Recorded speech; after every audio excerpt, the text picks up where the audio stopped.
So waiting for Fela Durotoye. Please invite your friends, let everyone know that we are on live so that we can start. Hi, Sugar. Hi, TFD. I'm calling you TFD today because you are my host, right? Hello, hello, hello, hello. It's so good to see you. You look so beautiful. Oh, my. Ooh. Oh, I'd like to take you out sometime, I always tease him that he's very biased. So when he tells me this, I don't believe him. I'm like, you're biased. I don't believe you. Well, thank you so much for hosting me. Thank you for having me today. With pleasure, Sugar, with pleasure. So I want the questions to start coming in. So I'll start by asking a question. Why did you start the men's locker room? What is the objective? What triggered it? What concerns? Because I know you're very passionate about social issues, passionate about Nigeria. Or what is it that triggered you to host this event? And why do you think it's also important for women to participate in the conversations that are going on in the locker room? Yeah. Well, so let me start by saying what the locker room is, and then I'll tell you why. So the locker room is really meant to be this safe space where men can come and be strong with each other and be vulnerable with each other and just share some of the issues that they're dealing with. And many times come to that place where, they are open enough to be able to say, listen, guys, this is what the issue is, and be able to glean support and ideas and wisdom, especially from either someone who's been there before or just, some kind of counsel, so that in the end, men can come out of the locker room being, better men, being, better versions of themselves.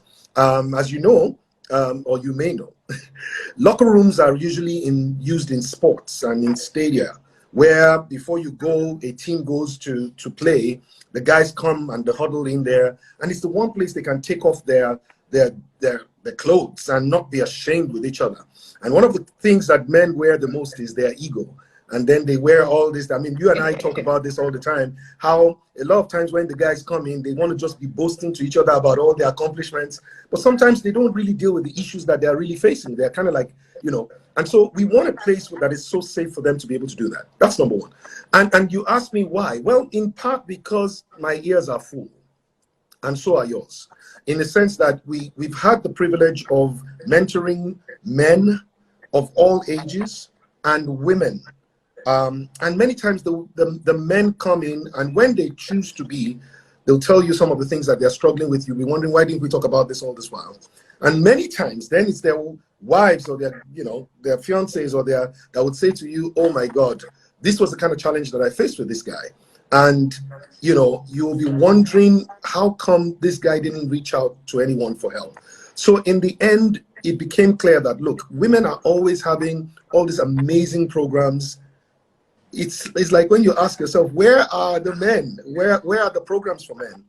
So we decided to create a place where men can come together often enough to be able to share, to learn, to be strengthened by each other, to get wisdom from each other, and just come out as better men, better husbands, better fathers, better leaders, better lovers.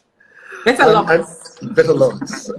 And so we've had this incredible session on Father's Day, and it was just amazing, the feedback that we got from a lot of the women. One woman said that throughout this COVID period, her husband had just been upset, boning, just generally being so touchy and edgy, and that in that one, I mean, she was the one that even got him the ticket. And anyway, by the time he came out, she said he's been completely transformed, that he's just become the sweetest, nicest guy since that one thing, So again, I think that it's one of those places where we can get in, fix our mind about things, fix our perspective, get ideas, and then come out and just be better men. So thank you for that answer. What do you think is the role that women can play in this conversation? What do you think? Well, I think two things that we want. Look, honestly, most men that come in are either looking to get married or they're already married, and therefore, women are essential partners in the life of men. And every man has a woman in their life that they care about. Most men, especially the ones who are married, will tell you that women, you know that thing they say about men from Mars, women from Venus, that we're still trying to figure women out. And I know that 19 years into marriage, I'm still trying to figure you out. I think the joy about it is that I find it exciting to that whole process. But there are a lot of men that are totally frustrated by just the fact that they think differently from their wives and all of that. And so what we want this session to do is really tell us, what do you wish that we men will know? What do you wish we understood? What do you women want us to do to become, better husbands to you, to become better lovers to you? How do we understand you better? And hopefully that's what I will take with me to the locker room and say, hey guys, guess what? This is what your wife wants you to know. This is what your girlfriend wants you to know. So I'm hoping that you people will give me the cronje, as they call it, the expo, that I can go and give to them. Yeah. Expo. So I wanted us to talk about something a little bit, let's say, touchy, okay? About men crying. Right? What is your view, right, around one, men being vulnerable? That's one. The second thing is, what is one thing, let me start with this. Okay. What is one thing that you have found to be the most difficult part of being married to me? The most difficult part of being married to me. That's one. Two, about men crying. And, in our own relationship, can we talk about that a little bit, about crying as a man? I would like to hear about that. And then to the most difficult part of being married to me. And I can tell you what's the most difficult part about being married to you anyway. So we're trying to keep this open. Okay. Well, so first of all,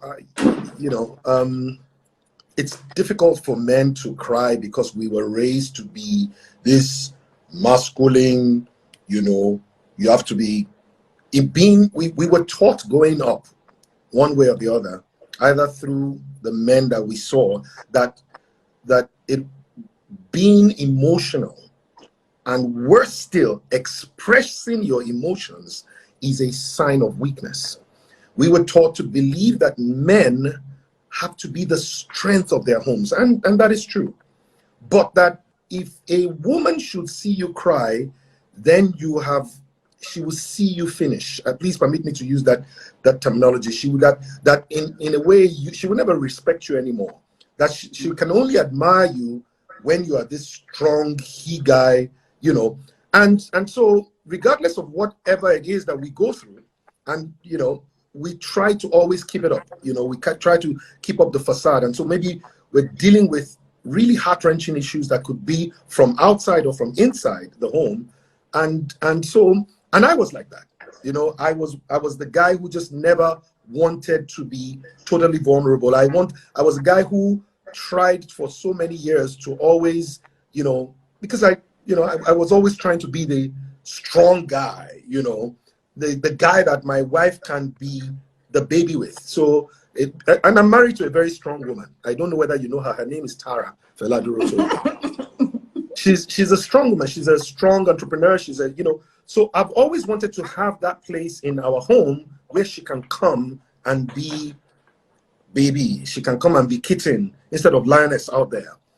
And therefore you felt like if you ever had to cry, then she would think, oh my God, who is this guy? Until the day that something happened to me, and unfortunately I may not be able to share that right now, but until the day I cried. And I remember you hugging me so tight, and hugging my head on your chest, and I really just let it out. But by the time I was done, in my head I was like, yeah, I'm finished now. How could I have allowed this to happen? And then you said something to me, maybe about 2 or 3 days later. You said to me, do you know that I find you more sexy now than before, because notice he said sexy, sexy. Yeah, that I find you more sexy because I see that, you know, what's happening is you've been real with me, right? And this was big. And you know what you did, Sugar? You know what, Sugar? You know what you did to me? You brought me, there was an intimacy that we had never had before, that I experienced that day. What happened was you brought me closer to your heart. What you were saying to me was, come, let's do this together. Wow. And I felt more secure. Wow. Because I realized that you had broken some boundaries to allow me to come in. Wow. And that made me admire you more. Wow. Made me feel I'm more having secure. goosebumps even now. It's like anybody that thinks they won't understand how real this conversation we're having is. They'll think, oh yeah, if you guys you live together, you've talked about this before. We have. So let me say this, right? Before we continue. Listen, guys, we don't have to do what we're doing. We don't owe anybody. We don't need to impress you. Absolutely. But we do it because we love to do it. This is how we give back. This is what we are called to do, to bring impact to the world. So whatever it is that we have, we're no longer going to be hiding our love because we're afraid that people are going to say we're lying. We're no longer going to be saying, oh, I don't want to show people how amazing my husband is because I don't want people to feel that, oh, I'm trying to intimidate them. Okay? I have given myself the liberty to love on him how I choose to, and to have a voice how I choose to. So I am not going to allow anyone to intimidate me anymore. In the past, I used to be so scared. Oh, I don't want people to start thinking, you know, my mom would say, hey, cover your pots. Don't let anybody see what is inside. So that they will not wish you bad. They will not wish you evil, right? We have soaked this in the blood of Jesus, okay? But there are people who need it. You know, I said to someone, you know, that PR, bad marriages, it's not that they're no good marriages. Because I'm surrounded with many amazing women who are in amazing marriages, but they don't talk about it because they're afraid, okay? But I decided that the reason why a lot of times we don't hear about good marriages is because bad marriages have better PR. Bad marriages have better PR. And as long as the people who are in secure marriages, beautiful marriages, do not speak up, then those who are coming up do not see a light. All they see is the divorces, the constant state of harm that's going on, husbands who are irresponsible. They're hearing about women who are disrespectful to their husbands, who don't honor their men. They're hearing about men who beat their wives, who don't nurture their wives so that their wives can become all that they can be. Men who don't support their wives in their visions and in their purpose. Men who don't stand with their wives to support them. If there's a crisis with the family, some husbands will stand with their sister against their wife. They will stand with their mother against their wife. You know, women are afraid to share with their husbands their success stories, their successes, because men are intimidated by their successes. Men are also afraid to share what they have with their wives because they don't trust them. They're afraid that if I show you the wealth that I have, you will become frivolous. You'll become a spendthrift. And these are the marriages and relationships that are being publicized. Absolutely. They are the ones with the best PR agents working on them and then feeding the next generation of people with a mindset that there are no good marriages. And what have come to do is to break that. I can just jump in there and say something. And look, to be honest with you, as much as I'm not one of those who likes to point to one generation before the other, but the honest truth is that many of us we didn't see many very successful marriages growing up. Right? You and I know that we both came out of marriages that were fractured, dysfunctional, I like to say it, and Tara says, what's that your word that you always use? You know, but a lot of us didn't see successful marriages growing up. Many of us have come out of polygamous homes. Many of us have come out of marriages where the parents were separated, or they didn't even know their fathers. And so, to a large extent, we do need right now a new narrative, and I really want to say thank you, Tara, for allowing us to share a lot of the vulnerability that we share and the stories and being real with everybody. Because I've always been out there, right? I've always been there, the ones, and if you didn't let me tell those stories sometimes, if you didn't let me be, and if I came back home and I received hell for why did you go and talk about our marriage, then we won't be able to do it. That's why I'm thanking you, and that's real, because we encourage each other to be real, because a whole generation needs to believe, and I'm grateful. I'm grateful that a whole generation does believe. They are believing, at least for as many of them as are connecting with us. I'm seeing marriages get fixed. I'm seeing many of the young guys living right with their wives. Their wives are coming in and saying, I've been married to my husband 10 years. And my husband, when I ask him, how did you do this? He learned from Fela, or he said this, or he learned, and I'm happy that that's happening, because now we're multiplying the number of really successful marriages that are also out there. But for me, it's really important that we're able to get the men to learn how to be men, and to know how to be this all-round man who is not only a protector, a provider, but someone who also knows how to preserve the love, the peace, the joy, the values, the vision, the confidence in the home, the assurance of who your wife is and the role that your kids play. All of that to preserve and nurture that home. Men have to be able to do that. Sugar, also. let me say something. Let me give them some crunch here. So we've been married for 19 years. If you're a teenager, block your ear. I'll tell you something that happened. And I've decided that I don't vex. So I'm fastening my seatbelt. I'm bracing myself.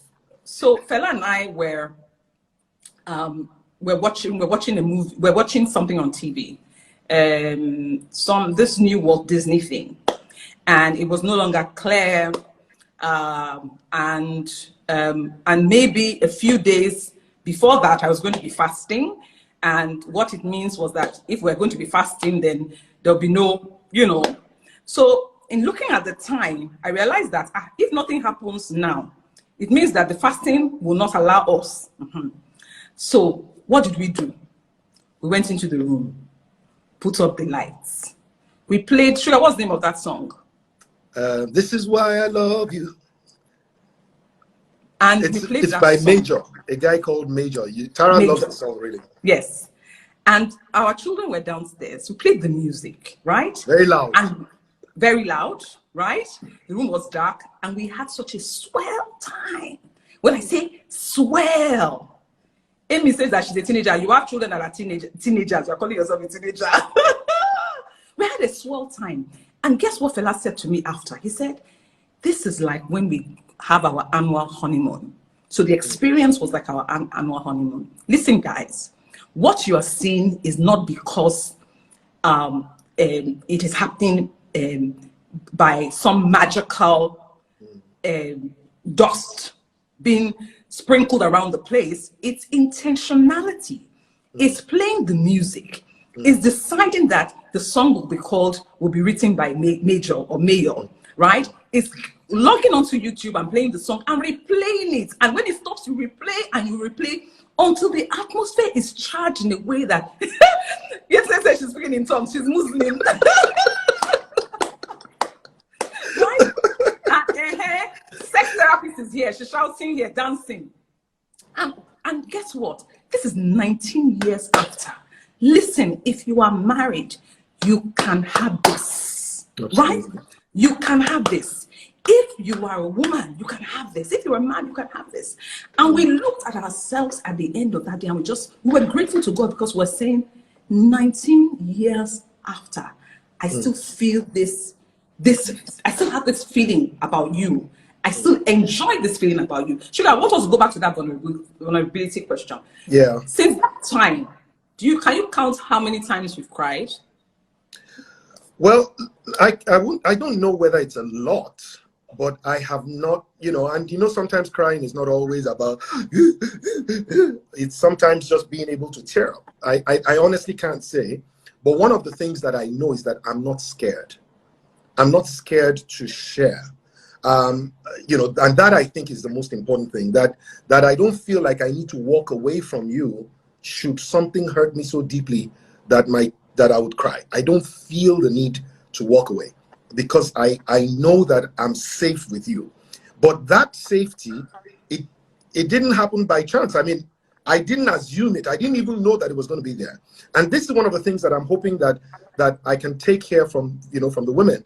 Now, it's interesting that before the first the Father's Day edition, I actually also was hosted by a young single lady, Trisha Bees. And it was, you know, it was like as though somebody was there that heard you the last time and said, please, can you help us tell the men that being vulnerable is not a weakness? And I think that this thing has to come out several times for us to hear it, for us to believe it. Men must hear it. But then women, this is where it also gets interesting. There's nothing that a man wants to hear, or you know, your man hears and then he hears it in the locker room. If the man comes in and then you know, and then for whatever the reason is, he tears up in front of you and then you go and abuse him with it, then he will never do it again. You know, so I think that it's important that women also, you know, are able to have those conversations. Now, the other thing is that I think there are many conversations you need to have before certain things happen. Like, you know, Tara, you know, one of the things that I always tell people is how you and I agreed on what to do when we're angry with each other. And we didn't agree whilst we were angry. We agreed before we were angry. And I tell people how you and I said we have that we have the right to first anger. And whoever it is that is angry first, the other person cannot be angry. And you don't even try to deal with the issue. Just deal with the fact that I'm angry. On me. It took me, this thing we just said now sounds like it's easy. I'm hoping that somebody who just got married will hear it, and then they will never have but it took me years to understand. When Tara will be saying, I'm saying, no, you are wrong. Don't you get? This is the point. And Tara is saying to me, no, don't talk to me about the point. Talk to me about the fact that I am hurt first. And until I got it, to know that the feelings are the waves that will carry the words, that I have to first connect with the wave before I can deliver the goods of the message. That if I don't deal with the wave first, there's nothing I'm saying. It's not going anywhere. Now, I've learned that. Those are some of the things we are sharing now with the men in the locker room. Look, ladies, if you know anyone, and I'm even talking even to your brothers, your colleagues, if you know anyone, and look, I'm not in any way trying to say to you that I am anywhere near perfect or even such a great guy. All I know is I know some of the things that have worked for me, and I'm not the only one. This time around. You are a great guy to me. Okay, but this time you are a great guy to Lanre Olusola is going to be there. He's going to be sharing his experiences. Praise for Owe is a family life therapist, you know, and a lot of time he's just for 19 years. Praise for Owe has been handling many families in crisis and dealing, you know, coming up with ways. And he's certified. He's learned how to do this, you know. But then there are other men in the room that are also going to be sharing. And my point is just to say that, you know, ladies, if you have a man, whether it's your husband, your boyfriend, your brother, your friend, your husband's friend, that's the big one. Because your husband's friend can have as much influence on your husband as you do. And you want to make sure that these guys show up at the locker room on Sunday. This is this Sunday, the 12th of July. It's at 4 p.m. It's happening online on Zoom, and it's for 10,000 naira. And the reason why, you know, some people have asked me, said, oh, Fela, you normally don't charge for anything. Why are you charging for this? And I said, because we found out that the people who pay for some things use them better. That when people actually have things that are for free, sometimes they take it for granted, right? And so the idea is that if you, for whatever the reason is, somebody said to me that the only reason why they came into the session was because they heard that their wife paid for it. and they didn't want to waste their wife's money. Which means if it had been free and she had recommended it to him, he would have first done that, you know, that's he-man thing and said, oh, what can I learn from them? You know, are they the ones in my house? Do they know what's going on in my house? That's what he would have done. But the fact that somebody paid for it meant that, you know, he took it more seriously, and then he came in, and to him, his wife sent me a message and said, to my husband, you are the best thing since sliced bread. and it wasn't just me. It was, you know, Steve Harris was on, Bankole Williams was on. There were quite a number of guys. My point is very simple. Hey, you know, get your man to show up. And if you need to pay for him, I'm asking you, make the investment. You will be grateful that you did. Thank you. So do you think all men cheat? No, not all men cheat. Okay. Not all men cheat. And that is a fact. That is a truth. I think that, you know, the moment, and this is one of the things I always say to my wife, there are certain words that quickly put you in error. When you say all, when you say always, when you say never, I always say to her, baby, is not, I may do it, but not always. I may do it because, but let me put it again, not all men cheat. I don't cheat. And I'm not saying that as a brag. I'm saying it because it is true. And if anybody needs evidence, especially a man, to need evidence to know, it is true with me. Okay? And the reason and that's just the truth about it. There are many men who have, and you know, the thing I always say to people is, it will take a crazy guy to even cheat on this Tara. because look, honestly, and baby, I'm not lying about this. Tara has never denied me. Well, after a season, there was one season that we had it rough, and I always got to realize that, okay, yeah, after Tara, I mean, Tara got pregnant 6 weeks from when we got married. She didn't even try to not, you know, but I'm grateful that I have an 18-year-old son. Secondly, within 15 months of that first, I mean, let me say within 5 months, I don't even know how, she was already pregnant. So my first son is 15 months older than my second son, okay? And then a year or so later again, she got pregnant. So we've got 3 boys. I got pregnant. Oh, you impregnated me. You impregnated me. 2005. Yes. Sugar, yes, you impregnated me. I did. I was just saying that that you could have, you know, there's a difference. There was one goalkeeper they used to call, Nigerian goalkeeper, they used to call Agboni Bare. And then because of the number of goals he considered, they used to call him Agboni Basket. And I used to say, Tara, come on, are you Agboni Basket? You know, somebody can't even. But the point was, obviously, out of that experience, she really was traumatized, and she held back. Now, but thankfully, I had made a commitment with myself and my God that I was never going to cheat on my wife, because at one time, you know, I did have this understanding and this revelation that there are 3 things that will destroy men on the path of greatness. One of them is called the love of money. The other one is called the quest for power. And then the third one is the lust for sex. And if you understand that you can never lust after your wife, so lust is always going to be premarital and extramarital. And what I did, and Tara, you said we can be open, so I'm just going to say, what I did was I made a covenant with my God. He knows I don't want him to say that. I made a covenant with my God that if I ever try to sleep with another woman apart from Tara, I should die before I can penetrate that woman. And Tara was not there. Tara did not even know about this. In fact, when I told her, she literally screamed and panicked and said, why did you do that? I said, why, do you want me to cheat? But the point was, I had made myself cheat proof, because the option of what for me cheating meant was that it's pathway to certain death. And listen, let me say it this way: any bed I will sleep with any other woman on apart from Tara is a coffin. There's no pretty coffin. Any woman that I will sleep with apart from my wife is death. She's an assassin. If a lady winks at me, I treat her like an assassin. To me, it is, you know. So my point is this: And I know that, Let me tell you a story. Tell me.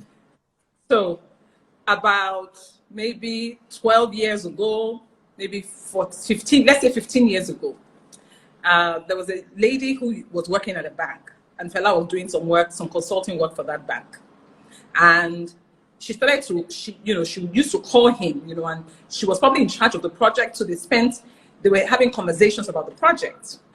So Fela had a phone and not MTN. What was that phone called? M-Tech or something. It was a 77 number. And that phone only what? M-Tech. It was the line was only, you could only use it in Lagos. And so Fela went to do some work outside of Lagos. So he left the phone at home. By the way, my husband does not hide his phone. I have his password for his phone, and he has mine. So it's not one of those things. And I use his phone all the time. Like I'm using one of his phones right now for text messages, right? For the questions that are coming on here. Anyway, so he left his phone. And when he left the phone, he traveled. And the lady now started to call. She called a few times around like 9 o'clock, which was unusual because, girls don't call Fela. However, with all the work he was doing, somehow we didn't have that sort of experience. And so when I told him, his face changed. Like, why is she calling me at that time? He just picked up his phone and called her immediately right in front of me. And he said to the lady, "Hi," called her name. "Please, I do not appreciate any woman calling me at those times that you're calling me. If there's anything, you send an email. When we see in the office, we'll have a discussion. But outside of that, please, let's keep it professional." I was so ashamed there. I was ashamed of him, ashamed for myself, that the girl did not toast you. But what I found, and I think that generally, with things that we know can become a problem, we create boundaries. And that's exactly what he has done, created boundaries. And I'm saying this to say to people, if you have a mindset that all men cheat, that mindset will follow you all the way. And even if your husband did not plan to cheat, because you have the mindset, you have created an atmosphere. Now, we're not saying that anybody who cheats is his wife that caused it. No. But I'm saying to you, not all men cheat. Walk away with that in your mind. If you're young and you're planning to get married, it is possible. I have seen what adultery has done to many marriages, and especially to women. It has broken many women, caused them to lose confidence in themselves, because we put so much in our marriages, and for us it's a sign of many things. And to have a man who now strays, and in some cases brings you an infection, in some other cases brings another child, and just generally makes the whole house complicated, right? This is a reality. But I want us to have a mindset that it is possible. What I'm saying to you, it's possible to have an amazing marriage. It's possible to have a man who's committed to God. Notice that Fela is not cheating because of me. He's not cheating because of his relationship with his God. And I want us to talk about God being in the center of our relationship as a couple. Okay, but Tara, before you do that, I don't want us to leave this cheating thing, because don't forget, my job is to come and take what you people want me to go and tell the guys. All right? I know that you people are trying to get me to talk about the things that are important to you. Me, I want to take what women want. Two of the questions we're dealing with this week, this Sunday. Let me give you two questions that we're dealing with, but let me even make one. So there's a gentleman who has a love child outside and does not know what to do, whether to tell his wife, whether not to tell his wife. He sent us the message saying, long and short of it, is that when I heard that when my friend told his wife, the wife packed out. So do I keep it a secret? Do I not? Ladies, what should I tell that kind of man? And is there anybody that can give any kind of, because we're going to talk about it. What do we tell that guy? All right. The second one is almost like that. He says, listen, I cheated on my wife, the guy says, but this is where it gets interesting. He has stopped, but he feels like to be able to get it off his chest, he wants to confess to her so that he doesn't have that thing as a boundary between him and her, but he doesn't know what she's going to do. Is there anything I can tell the guys that, you know, and I know that, listen, there's not one size fits all, right? Like the same way, you know, but is there any advice I can take to the guys? How does a man deal with love-child relationship, love-child disclosure when, you know, his wife may or may not stay? Should I share my views? Please do. And then okay. I'm sure there are other people that can send. Somebody said you should prayerfully tell her. Yes. Someone said you shouldn't tell her that. Somebody said, let me pray hard. Yes. Let him pray hard. Confess. Go and tell her about it. Okay. Which is, because, look. With someone else who respects. Mm-hmm. This is dicey. But ladies, these are the things that we are dealing with in the locker room. We're dealing with real issues. So please advise us. Sin thrives in secrecy, I believe. He has to come clean. Nika says, please tell her. Okay, good. So Tara, can you share with me what you think? So I think definitely to share. But the first thing is to commit to a change. Mm-hmm. I think that your wife needs to see a change in your behavior. Mm-hmm. But engage her, let her know. Take mm-hmm. somebody else that she respects, mm-hmm. that you respect. Mm-hmm. Let them have that conversation with him, with her, and then you can get involved. But listen, one of the things I always say to people is, you do not have the right, you who has committed the offense, does not have the right to determine when somebody can move on. You don't have the right. So I always say, if you cheated on your wife, or you know, the other way around as well, you must allow them to go through the process that heals them, their own process. The only thing you can do is easier said than done, because I know some people, I have a friend who said, I begged her now. Did I not beg? Did I not apologize? No, you can't, because you're not the one who offended the other, right? And sometimes you take it for granted. So you don't have the power to say, well, I have already begged. No, until the person heals.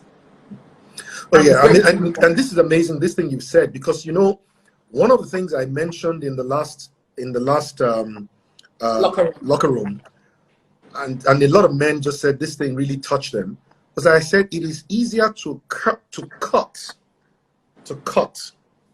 than to heal. What it takes to cut someone is not that hard. And the fact that it was easy for you to cut and hurt your wife doesn't mean that it is that easy for her to heal. And when I said it, some of the men came back and said, oh my God. You know, I thought that, Fela, I didn't see it like that. I thought that forgiveness was going to have to be as reciprocal as it is me asking for forgiveness. That's if I can come and open up to you. And many of them will say, it's not easy now. It's not easy to come and tell my wife. And then I told her, and then some of them say since then, she has been using it against me. That everything she'll say, that's how you went to, that's how you went to, that's how you went to. And I think that one of the things that, you know, I hope that ladies can take away also from this, and this is me sharing with the ladies, please, is that when we hurt you, not if we hurt you, when we hurt you, please understand that it is in your best healing interest, in your best interest, not to be scratching a wound that is currently healing. Because a lot of times I think that this is what we do when we say, that's how you, and I used to do it a lot, you know, whether it was one thing or the other, and I'll say, oh, Tara, that's how you, and Tara never does it with me. And I'm not saying this because she's better than any other person, but I was the one who used to say, that was how you, and then she would say to me, oh, so you still remember. And I found out that the pain would almost come back again. You know what? If you're going to forgive, then you have to stop scratching the wound. You have to stop peeling the wound. If you're going to heal, please allow yourself to heal. I'm not saying you shouldn't bring it up, but don't bring it up as a way of trying to hurt. Somebody just asked a question, Sugar. The person said, what if the man does not repent? There's no repentance. Because we know of someone who we felt like, you know, you told your wife all these things that you're going to change and you didn't change, right? We know a case like that. Somebody's saying, what if the man is not repentant? Well, I think that in the end, I mean, I always say to every woman, you've got to be able to put out the conditions for what we desire. So you're going to have to ask the man, what do you want? And if the man says, I want to continue to be able to do whatever I want without being accountable, I want to be able to have a great time, if that's what they call it, without, keeping my promise and my oath to you, then you have to know if you're willing to live with that or not. But what I would say is, first of all, ask the man, what do you want? And then give the man the condition to it, if it is something that can be done. And if not, just say to them, I'm sorry, me, I don't want that thing you want. If you want to be able to go and play around and come back in the name of a marriage, I will not take that. So you have to know what you are doing, and you have to take a decision, right? But again, everyone must learn to draw boundaries. Let me say something that I always say, and I say to you, Tara, again, I hope that look, whatever, if anybody thinks that, I tell Tara, you taught me how to be a man, how to be a good husband. And in a way, one of the reasons why I say that is that you've taught me how to love you. You've taught me how to be your husband by being able to say, this one, I can handle this, but this one I can't handle. And so we've had conversations around what it is that is important to you. And we've had those conversations not in tough times. And this is the thing that I want everyone that is listening out here. We don't have much time anymore, so just 13 minutes to go. Use your peace time to prepare for war. Because in your peace time is where you can set the boundaries, is where you can set the borders, is where you can say, this is how we will deal with this when something happens. So please, in the time when you're hurt, is the most difficult time for you to express yourself, is the most difficult time for you to learn, is the most difficult time for you to listen. But invest the time when everything is okay, talking about how we will handle things when they are not okay. And I want you to please know that, but, ladies, I'm listening, please, All right. The reason why, for those who just joined in, we started quite on time. For those who are just joining in, listen, the reason why we're doing this locker room is because men actually need it. As a woman, I have benefited from being exposed to women who are amazing, who are God-fearing, who are enterprising, who are committed to their family life, decent people. I have courted those relationships over the years. I have like 1 trillion of them, right? I'm exaggerating, but I have a lot of women around me who support me, who have counseled me, who have stood by me. A lot of older women, a lot. And this has been what I've been consistently exposed to. What that means is that it has also shaped the way I see my perspective about things. So I have mentors who are successfully married. I have surrounded myself. I find, for some reason, and I think when you have a mindset like that, you begin to attract even more people. So over the years, 2 years ago, 3 years ago, I still met another woman who has an amazing relationship with her husband, but it's not public, right? No one knows them. But it's an amazing relationship. She's highly successful. Her husband is highly successful.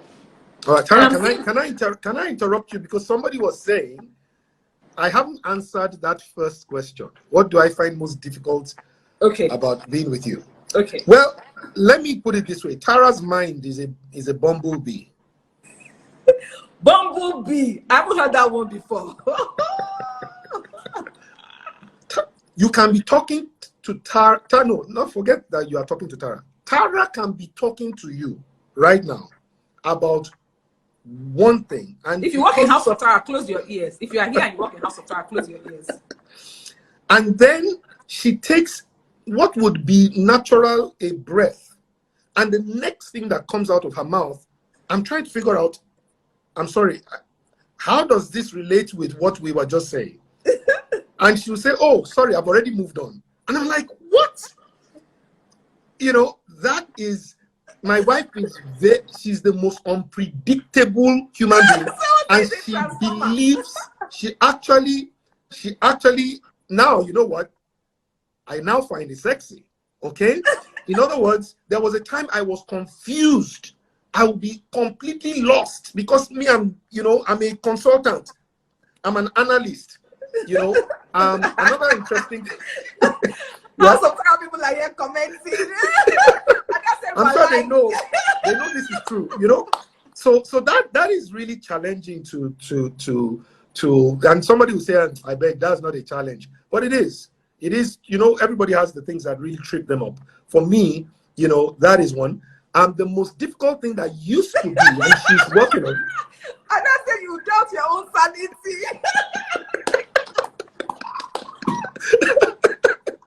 Yeah. The other thing was that my wife used to be a shouter. And I said she used to be. She used to be easily angry. And it was something that I don't like noise at all.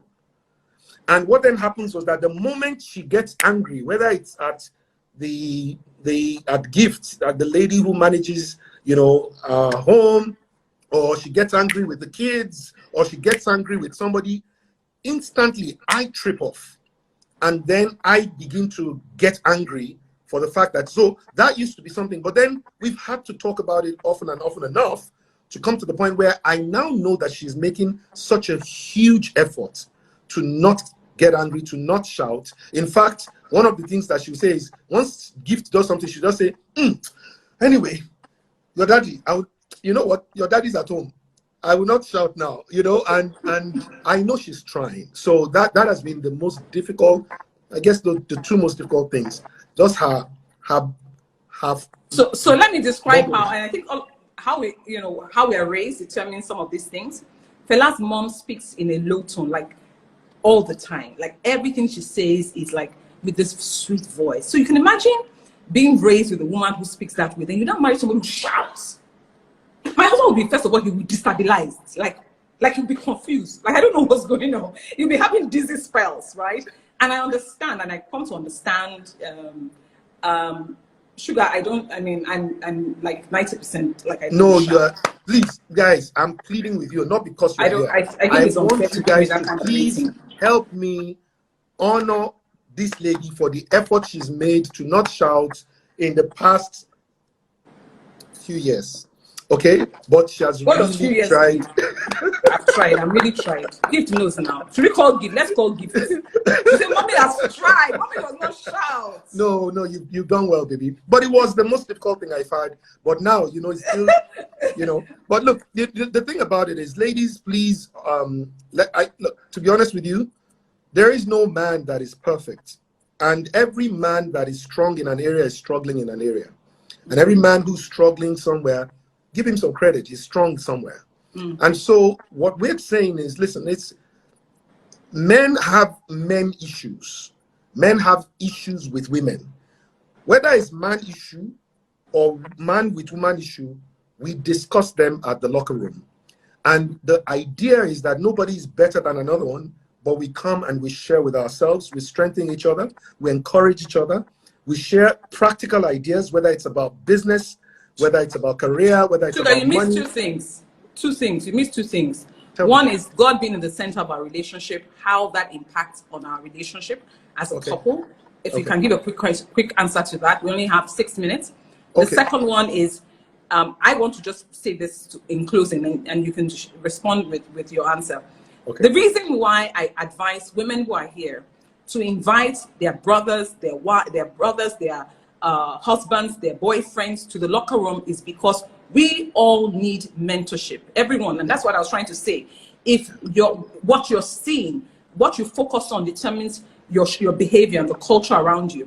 If the men consistently gather and they talk about the things that they are doing well and the areas where they are lacking, you will find that we'll have better marriages. So women will not be trained by Pastor Nika Adeyemi and then go or be trained by Pastor Bimbo Dukoya and be trained by all these amazing women, right? Then they come back to these marriages where the men are right? That needs to change. So let's get as many men as possible, because we're going to be focusing also about paying it forward. How do the men now go out and do the same? Get as many men as you know to sign up. If they can't sign up, you sign up for them. If they are reluctant, sign up and tell them that you have signed up for them so that they can collect the money back with interest. Yes. So, Sugar, finally, I want you to talk about God being the center of our relationship. Okay, two things. I just want to put this out because time. Number one, people have been saying, how can we register or how do we get the men to register for this? It's www.feladurotoye.net. That's Fela Durotoye Network. feladurotoye.net/locker room. And I'm sure Simisola will help me put that up. I wish that it could be something we could have pinned up.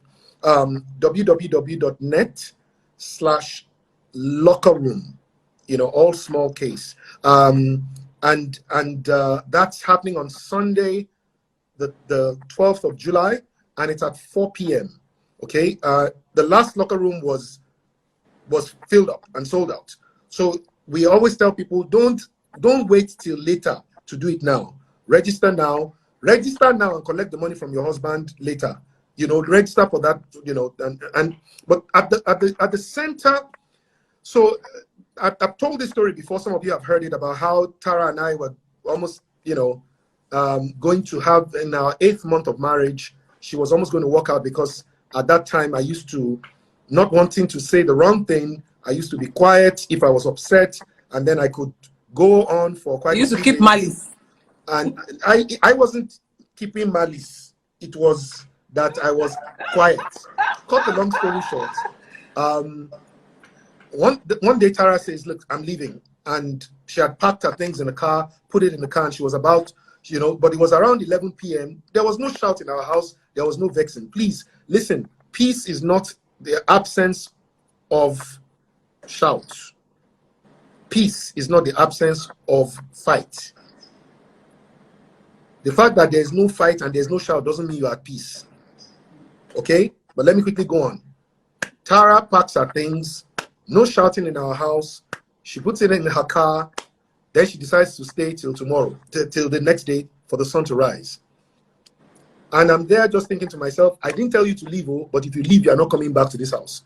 And God said to me, and I heard God, and he said to me, if you let her go, you are finished. And I thought, why would I be finished? I'm the one that pays my bills. I don't, my business is doing well. And God said to me, through a scripture, Malachi chapter 2 and verse 13 or something like that. And he said that because you've broken faith with the wife of your youth, I no longer hear you and your offerings are not acceptable. That meant that Tara was my SIM card. And the moment I understood that, I realized that, in this marriage, there are 3 people. There is myself, there is Tara, and there is God. And so for me, I've been completely aware of the fact that in this marriage, it's not just Tara and I, but more importantly, every time Tara and I have an issue, many times ago, we would try and argue it out. Then I got to the point where God said to me, listen, she's my daughter. Tell me anytime, I'll talk to her. And so I started praying about things that we were having issues with. And sometimes, rather than shout, rather than fight, Sugar, 2 minutes. Sugar, 2 minutes. And so this thing I want to leave with you is called escalation.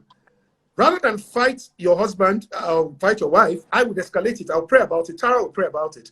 And somehow God will speak to one of us.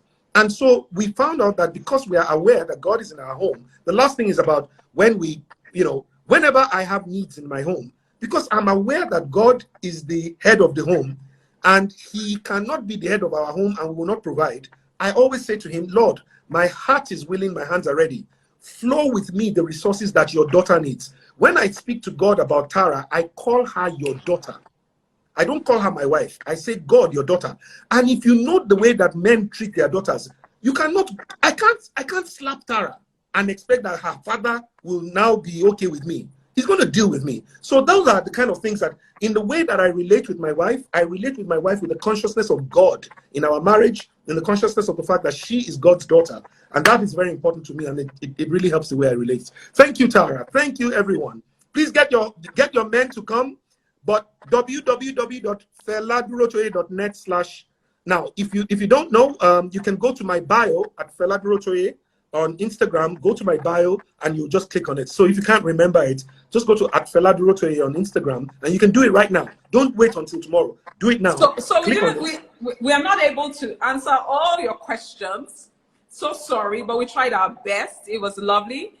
to see everyone. Thank you to all my aunties who came on. Pastor Nike Adeyemi was here, Auntie Yohane Zacchaeus was here as well. Pastor Stephanie from Port Harcourt, Ohio was here as well. Thank you all, every single House of Tara team. I saw you guys here as well. Thank you very, very much. God bless you. And thank you, all. ladies, for all the information that you've given and passed along, you know, that I can take to the guys, right? But please get your guys to register. Let me go and tell them. Make sure that I tell them all the things you want to tell them. Thank you, Tara. Thank you, everyone. Thank you very, very much. Amy, thank you. Thank you, all my friends who were here. Love you guys. Lovely to see everybody. Lovely to see everyone. Lovely to see everyone. My sisters from Port Harcourt, it was love. And Auntie Awanaba Jumagobia is here as well. Hi, Auntie. Hello. Hello, Tolu Michaels. It was lovely to see you. Chioma Mama, lovely to see you guys. Thank you, everyone. Nike Majakudumi, thank you very much. Lovely to see you all. Thank you. Thank Bye you. and love. Thank you, everyone. Yeah.